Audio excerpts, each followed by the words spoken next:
राज्याचे उपमुख्यमंत्री एकनाथ शिंदे साहेब यांना त्यांच्या नशिबानं पुन्हा खूप मोठा झोला दिलाय. झोला काय, चक्क तडाखा दिलाय हो. अगदी काही क्षणात, काही तासामध्ये एकनाथ शिंदे साहेबांचं स्वप्न अक्षरशः धुळीला मिळालेलं आहे. काय यार एखाद्याचं नशीब असतं.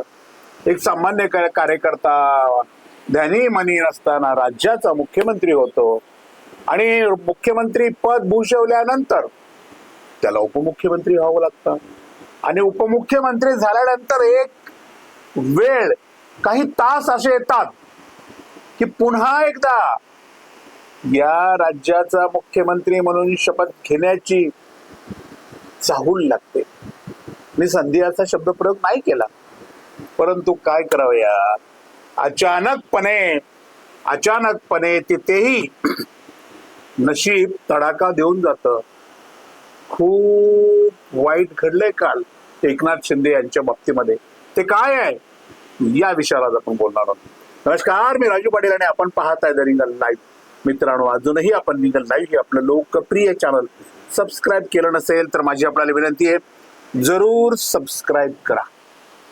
एका शायरानं एके ठिकाणी म्हटलंय, नसीब की बात मत करे दोस्त, नसीब की बात मत करे दोस्त, ये तो वक्त के साथ बदल जाता है, ये तो वक्त के साथ बदल जाता है, भरोसा अगर खुद पे है. एकनाथ शिंदे जी, भरोसा अगर खुद पे है, इंसान अपनी तकदीर खुद बदलता है. तुमच्यावरच आता ती वेळ आली.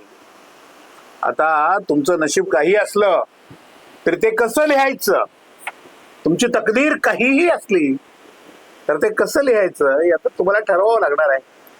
मी बोलत होतो कालच्या एका महत्वाच्या घटने संदर्भामध्ये, जेव्हा देशाचे शिक्षण मंत्री आता राजीनामा देणार, त्यांचा राजीनामा होणार आहे आणि त्यांचा राजीनामा झाल्यानंतर त्यांच्या जागेवर महाराष्ट्रात एका मोठ्या नेत्याला विराजमान करण्याचा भारतीय जनता पार्टीच्या वरिष्ठांचा हेतू आहे.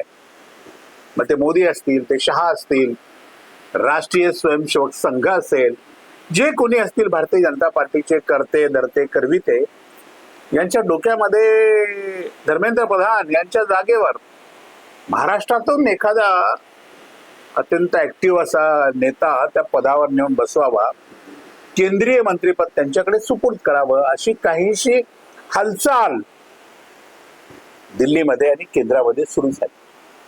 तातडीने निरोप केला राज्याचे मुख्यमंत्री देवेंद्र फडणवीसांना, तुमचे सगळे दौरे वगैरे आहेत ते कॅन्सल करा आणि दिल्लीला या. देवेंद्र फडणवीस दिल्लीला गेल्याबरोबर एकनाथ शिंदे यांची जी सूत्र आहेत दिल्लीतली, त्यांच्याकडून त्यांना असं समजलं की काही वेगळं घडतं दिल्लीमध्ये, वेगळ्या हालचाली आहेत. कदाचित देवेंद्र फडणवीसांना राज्याच्या मुख्यमंत्री पदावरून उचलून त्यांना देशाच्या शिक्षण मंत्री पदावर विराजमान केलं जाईल, अशी परिस्थिती आहे. एकनाथ शिंदे साहेब खुश झाले. असं जर असेल तर आपलाच नंबर आता लागला पाहिजे. नाहीतरी आपल्याला मोदीजींनी शब्द दिलाय, शहा साहेबांनी आपल्याला शब्द दिलाय, थोडा उद्धव ठाकरे यांची शिवसेना, आम्ही आहोत आपल्या पाठीशी, आपल्याला आम्ही न्याय देऊ. आता शिवसेना फोडली, आमदार फोडले, पूर्णपणे भारतीय जनता पार्टीच्या काय म्हणतो आपण त्याला झोळीत नेऊन टाकले प्रचंड पैसे खर्च करून. एवढ्यावर थांबले नाही तर परवा खासदार फोडले अजून 6. काय म्हणजे एकनाथ शिंदे साहेब फोडाफोडी मध्ये मास्टर आहेत हो. त्यांच्या मनात आले की ते काय फोडतील हे सांगता येत नाही. परंतु या फोडाफोडीच्या या नेत्याचं नशीब मात्र काल फुटलंय, 100% फुटलंय. काल जर दिल्लीमध्ये जेव्हा देवेंद्र फडणवीसांना त्यांच्या पक्षाच्या ज्येष्ठ नेत्यांनी बोलवलं आणि त्यांना सांगितलं, फडणवीसांना बातमी अशी आहे की आता आपल्याला देशाचं सर्वात महत्वाचं असलेलं शिक्षणाचं हे खातं आता सांभाळायचंय, तुमच्यावर आता ही जबाबदारी आहे, तुम्ही महाराष्ट्राचे मुख्यमंत्रीपद सोडा आणि ही अत्यंत महत्वाची असणारी, देशातल्या लाखो तरुणाच्या जिव्हाळ्याची असणारी ही जबाबदारी, हे खातं तर तुम्ही सांभाळणं खूप आवश्यक आहे. आणि तुम्ही खूप हुशार नेते आहात, अभ्यासू आहात, तुमचा अभ्यास चांगला आहे, तुमचं वक्तृत्व चांगलं आहे, शिक्षण मंत्री पद जर तुम्हाला देशातलं दिलं तर त्या पदाला न्याय देण्याची पूर्णपणे क्षमता तुमच्यामध्ये आहे. तुम्ही कल्पक आहात, विविध कल्पना राबवाल, शिक्षणाचं जे खातं आहे या खात्याला एक पुनर्वैभव प्राप्त करून द्याल, किंवा जुनाट बुरसटलेल्या ज्या गोष्टी आहेत काँग्रेसच्या काळामधल्या त्या सहजपणे काढून टाकाल, नवा इतिहास तुम्ही ह्यामध्ये लिहाल. ही काम तुम्ही करू शकता, कारण तुम्ही चालाक आहात, हुशार आहात, विद्वान आहात. त्यावर देवेंद्र फडणवीस साहेबांनी मात्र मौन धारण केलं. मौन, काहीच बोलले नाही. समोर अमित शहा होते, पंतप्रधान होते. बोला देवेंद्रजी, तुम्ही काही बोलत नाहीये. मग त्यांनी तिथे सांगितलं की मी महाराष्ट्रात राहणं पसंत करतो, मला काही दिल्लीमध्ये येण्याचा आज इंटरेस्ट नाही, रस नाही वगैरे काय जे असेल ते. मला तुम्ही दुसरा एखादा व्यक्ती यापेक्षा चांगला शोधा आणि मला माझं महाराष्ट्रामध्ये काम करू द्या. म्हणजे थोडक्यात असं झालं की देवेंद्र फडणवीसांनी नकार दिला. म्हणजे देवेंद्र फडणवीसांना केंद्रामध्ये जायचंय तर ते फक्त पंतप्रधान म्हणूनच, त्यांना शिक्षण मंत्री वगैरे म्हणून जायचं नाही असा त्याचा अर्थ होऊ शकतो. उद्या भविष्यामध्ये जर मोदीजींना बदलायचं ठरलं तर देवेंद्र फडणवीस पहिल्या गाडीनं निघतील. म्हणजे आता मी त्याचा दावेदार आहे, मी हकदार आहे. परंतु शिक्षण खातं आहे, शिक्षण देशाचं असलं तर काय झालं, त्याच्यापेक्षा सुद्धा देशाची पंतप्रधान होण्याची जर संधी आली तर ती फडणवीस सोडणार नाही. आणि फडणवीस साहेबांच्या पत्नीचं स्टेटमेंटही आल्याच की देवेंद्र फडणवीसांना मी महाराष्ट्रातून जाऊ देणार नाही, मला महाराष्ट्रात राहायचं आहे.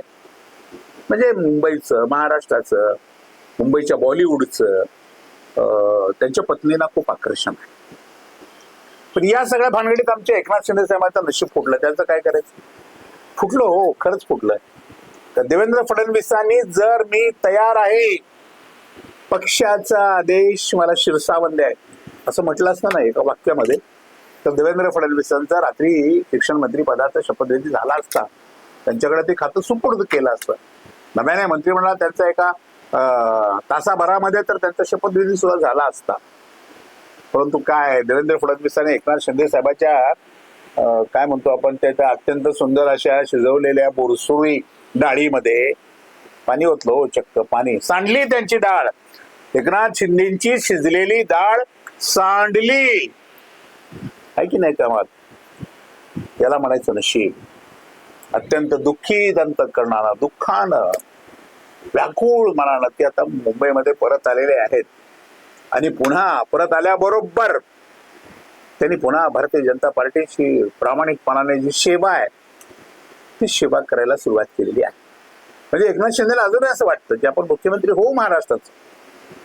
अमित शहा आपल्याला नक्की ही संधी देतील, आपल्याशिवाय दुसरा कोणीही पुढे येऊ शकत नाही.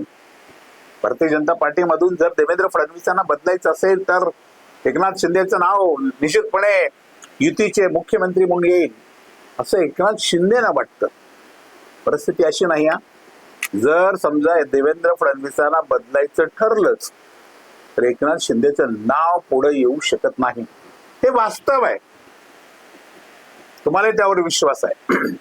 भारतीय जनता पार्टीकडे मोठे तगडे नेते आहेत, राज्याचं मुख्यमंत्री पद सांभाळण्याच्या ताकदीची, क्षमतेची.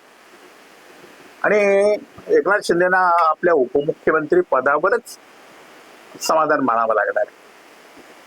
परंतु काय सांगावं आता, काय एकनाथ शिंदे साहेब नवा काय फोडतील व भाजप फोडतील, कारण मास्टर आहे ते फोडण्यामध्ये. खरं म्हणजे एकनाथ शिंदेने हा चमत्कार करावाच एकदा आणि दाखवून द्यावा अमित शहाला आणि मोदीजींना किंवा देवेंद्र फडणवीसांना की मी केवळ शिवसेनाच फोडत नाही, तर मी भाजप फोडण्याची ताकद सुद्धा माझ्या मनगटामध्ये आहे. हे एकनाथ शिंदेने दाखवून द्यावं. असं केलं तर एकनाथ शिंदे पुन्हा महाराष्ट्राचे मुख्यमंत्री बनतील ना. आता हे करतील का न करतील आपल्याला भविष्यामध्ये पाहायचं आहे. त्यांच्याही अनेक फाईल केंद्राकडे आहेत, गृह विभागाकडे आहे. एवढ्या पद्धतीची हिंमत ते सहजासहजी करणार नाही असंही सांगितलं जातं. जाऊ दे, आपला हा विषय नाही.